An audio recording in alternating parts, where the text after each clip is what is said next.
اس نے مجھے بتایا نہیں، ورنہ میں اسے فارم منگوا دیتا۔ وہ بیٹی پر افسوس بھری نگاہ ڈال کر حیدر سے بولے۔ اس میں اتنا سا بھی اعتماد نہیں تھا کہ وہ انہیں یہ بات بتا سکتی کہ وہ کمپیوٹر کا یا کسی بھی اور چیز کا کوئی کورس نہیں کرنا چاہتی، بلکہ یونیورسٹی میں ایڈمیشن لینا چاہتی ہے۔ کل ڈرائیور کو بھیج کر فارم منگوا لیں۔ انہوں نے اپنی مایوسی اور تعاسف کو چہرے پر لائے بغیر بیٹی کو مخاطب کیا تھا۔ اسے نہ چاہتے ہوئے بھی سر ہلانا پڑا۔ اسے اس شخص پر انتہا سے زیادہ غصہ آ رہا تھا۔ اس کی ذات سے منسوب کر کے اس نے جو جھوٹ بولے تھے، وہ اس سے ان کی وجہ پوچھنا چاہتی تھی۔ آخر اسے اس کی ذاتی معاملات میں اس قدر دلچسپی کیوں تھی؟ اگلے روز صبح 11 بجے حیدر کا فون آیا تھا۔ تم نے فارم منگوا لیا؟ اس کے ہیلو کے جواب میں اس نے چھوٹتے ہی پوچھا۔ نہیں، تم سے یہی امید تھی مجھے۔ یہ کہتے ہوئے اس کا جواب سنے بغیر اس نے فون بند کر دیا تھا۔ وہ ریسیور ہاتھ میں لیے حیرانی سے کھڑی رہ گئی تھی۔ ایک تو اس کے ایڈمیشن کی اس قدر اس کو فکر تھی کہ صبح ہی فون کر کے اس کے بارے میں پوچھا تھا، اور اب اس کے انکار پر کوئی تنقید اور تبصرہ کیے بغیر اچانک ہی بات ختم کر دی تھی۔ دوپہر کے 1:30 بجے سے دین محمد نے حیدر کی آمد کی اطلاع دی۔ وہ اپنی گاڑی میں بیٹھے ہیں، آپ کو باہر بلا رہے ہیں۔ وہ باہر آئی تو پورچ میں اس کی گاڑی کھڑی نظر آئی۔ اسے آتا دیکھ کر وہ گاڑی سے اتر گیا۔ صرف اسے فیل کرنے کا احسان کر دیجیے، باقی سب کچھ میں خود ہی کر لوں گا۔ اس نے فارم اس کی طرف بڑھایا۔ آپ کو آخر میری اتنی فکر کیوں ہے؟ اس کا غصے سے برا حال تھا۔ اس سے پہلے اس کی فطری کمزوری اور کم اعتمادی پر غصہ حاوی ہوتا۔ بہت دنوں بعد تم نے کوئی عقل مندی والا سوال پوچھا ہے، لیکن مسئلہ یہ ہے کہ اس سوال کا جواب بہت ساری تفصیلات اور وقت چاہتا ہے، جو فی الحال میرے پاس نہیں ہے۔ پھر کبھی فرصت سے تمہارے اس سوال کا جواب دوں گا۔ وہ جیسے ہی اس کے غصے کو انجوائے کر رہا تھا۔ اس کے چہرے پر مسکراہٹ تھی۔ مجھے کیا کرنا ہے اور کیا نہیں، اس بارے میں فیصلہ کرنے والے آپ کون ہیں؟ کب میں نے آپ سے کہا تھا کہ میں یونیورسٹی میں ایڈمیشن لینا چاہتی ہوں؟ آپ نے کل رات جھوٹ کیوں بولا تھا؟ اس کے چہرے کی مسکراہٹ نے اس کے غصے کو مزید بڑھایا تھا۔ مجھے آپ کے رحم اور ترس کی کوئی ضرورت نہیں ہے۔ مجھے الماس توفیق کے کسی رشتہ دار سے کسی بھی طرح کا کوئی واسطہ نہیں رکھنا۔ آپ توفیق کمال کے بزنس پارٹنر ہیں، اور جو کچھ بھی ہیں تو آپ اپنا تعلق انہی تک رکھیے۔ مجھ پر عنایتیں اور نوازشیں کرنا آپ کو قطعاً کوئی ضرورت نہیں ہے۔ تم نے کل بھی مجھ سے یہی بات کہی تھی۔ میں تم پر کیوں ترس کھاؤں گا ایمن؟ تم میں ایسی کیا کمی ہے جو تم پر ترس کھایا جائے؟ اس کے چہرے پر مسکراہٹ کی جگہ سنجیدگی نے لے لی تھی۔ تو پھر میرے باپ نے آپ سے کہا ہوگا کہ میری بیٹی کو کچھ سدھار دو، وہ تھوڑی پڑھ لکھ جائے، اسے ہمارے ماحول کے مطابق اٹھنا بیٹھنا اور لوگوں سے بات کرنا آ جائے۔ اس کی آواز بھرا گئی تھی۔ اسے رونا نہیں ہے، وہ بالکل بھی نہیں روئے گی۔ اس نے دل ہی دل میں خود کو سمجھایا۔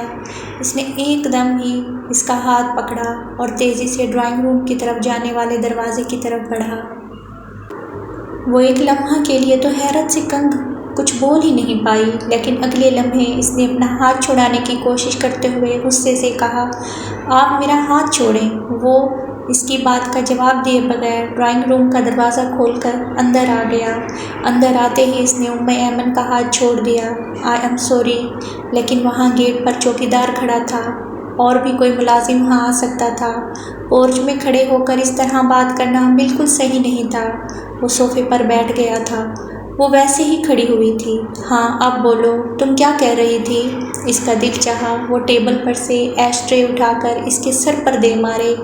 میں کچھ بھی نہیں کہہ رہی تھی، آپ یہاں سے تشریف لے جائیں۔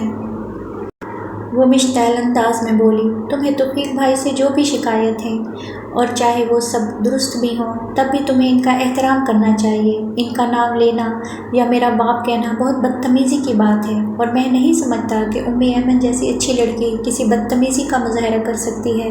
اس نے بہت نرم انداز میں اسے اس کی بدتمیزی کا احساس دلانے کی کوشش کی۔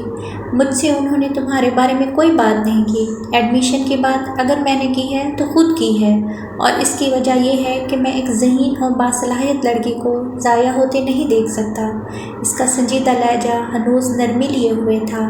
آپ میری جھوٹی تعریفیں مت کریں۔ میں کوئی بچی نہیں ہوں جو ان تعریفوں پر خوش ہو جاؤں گی۔ بولتے بولتے اس کی آنکھوں سے آنسو بہنے لگے۔ جو میں ہوں وہ مجھے پتہ ہے، مجھ میں کوئی خوبی نہیں ہے، مجھ میں کوئی صلاحیت نہیں، میں توفیق کمال کی بیٹی نہیں لگتی، نہ شکل و صورت میں، نہ عادتوں میں، نہ ذہانت میں، اور اسی وجہ سے انہوں نے ڈس اون کر دیا ہے، کیونکہ میں ان کے جیسی نہیں ہوں، میں اپنی ماں کے جیسی ہوں۔ انہوں نے تمہیں ڈس اون نہیں کیا ام ایمن؟ وہ اٹھ کر اس کے پاس آ گیا۔ اور تم توفیق کمال کی بیٹی لگتی ہو، شکل و صورت اور عادتیں چاہے تمہارے ان کے جیسی نہیں ہیں، لیکن ذہانت تمہارے پاس بالکل ویسی ہے۔ تم نے ان سے وراثت میں ذہانت لی ہے، ابھی تمہیں خود نہیں پتہ، لیکن میں دیکھ رہا ہوں، مجھے نظر آ رہا ہے۔ اگر کوئی تمہیں صحیح سمت میں چلنا سکھا دے تو تم کہاں پہنچو گی؟ تمہیں بہت آگے جانا ہے، بس اس کے لیے تمہیں تھوڑی سی محنت کرنی ہوگی، خود پر بھروسہ کرنا ہوگا، اپنی صلاحیتوں کو درست طریقے سے استعمال کرنا ہوگا، اور میری ان سب باتوں میں سے کوئی بات بھی جھوٹی نہیں ہے۔ میں آپ کی کسی بھی بات کا یقین نہیں کروں گی۔ آپ کو پتہ نہیں ہے کہ میں اب تک ان کے سامنے کیسے ثابت ہو چکی ہوں۔ اس گھر میں آنے کے پہلے دن سے لے کر آج تک میں مسلسل کچھ نہ کچھ ایسا کرتی رہتی ہوں جو ان کی نظروں میں میرا امپریشن مزید خراب کر چکا ہے۔ اگر مجھ میں واقعی کوئی ذہانت ہوتی تو میں ان کے سامنے کسی نہ کسی بات سے تو ثابت کر دیتی نا۔ وہ ابھی بھی رو رہی تھی۔ تم ان کی بیٹی ہو، ان کی کوئی ملازمہ نہیں۔ باپ بیٹی کے رشتے میں امپریشن کا سوال کہاں سے آ گیا؟ اگر اچھی کارکردگی دی ہوئی ہوتی تو باس خوش ہوں گے، ورنہ نہیں۔ کام درست اور وقت پر کریں گے، اچھا رزلٹ دیں گے تو ملازمت برقرار رہے گی، ورنہ نکال دیے جائیں گے۔ تم کچھ اچھا کرو گی تو بھی ان کی بیٹی کہلاؤ گی، اور برا کرو گی تو بھی۔ وہ اسی کی طرف دیکھتے ہوئے سنجیدگی سے بولا، یہ بات آپ کر رہے ہیں، لیکن وہ ایسا نہیں سمجھتے۔ میری ماں انہیں پسند نہیں تھی، اس لیے انہوں نے انہیں جاری ہے ابھی